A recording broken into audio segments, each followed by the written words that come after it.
Today I want to show you how to use mConsent iPad software to simplify documentation in your dental practice. What we're going to look at today is just a patient intake form. So I'm going to select on my mConsent iPad software and then either plug in the patient's ID or name and date of birth to pull over a patient of record. Since I have Eaglesoft up, I know this patient's ID is 481. mConsent is going to ask if this is the patient that I would like to select, and I will confirm, and then hand over the patient to allow them to make their updates. This patient had let us know that they've moved since their last visit, so they're going to be able to update directly from the mConsent iPad software. So let's just say they've moved over to Grand Avenue. Their marital status has also changed since the last visit, so we'll go ahead and update that as well. And then hit next. If we needed to update basic contact information like email address or cell phone number, we'd be able to do so directly from the iPad software.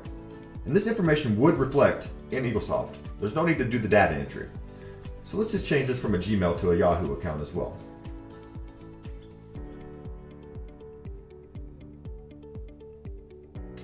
Alright, and then we'll move on through. Responsible party information. We really like to eliminate redundancies. We don't want the patient filling out the same information over and over. So if the patient's responsible for self, we'll just have them click self, and the information they've already given us would populate the fields. From there, they can just check for accuracy and supplement the information if necessary. We'll go ahead and hit next, and then update our emergency contact info. And then the last thing that we're going to do, if we needed to update our insurance for the current year, we'll be able to do so directly from the mConsent iPad software. Much like the responsible party information, if it's my insurance policy, I'll just click self, and then that information you already have would populate. From there, we can plug in the credentials that are on the card, the insurance company name, and so forth. I'll go ahead and leave that blank for now. And go ahead and sign the form and tap to date. mConsent's going to convert that to a PDF. Keep in mind when looking at this form, we will convert your forms just as they are in your practice, capturing all the same information, but this is just for demo purposes. We'll go ahead and take a look to make sure all the information is accurate, and then we have our signature and date at the bottom.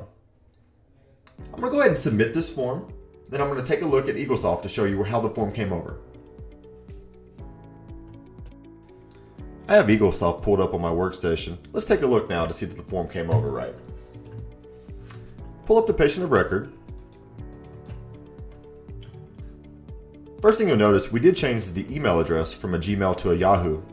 Also, we changed the patient's physical address as well.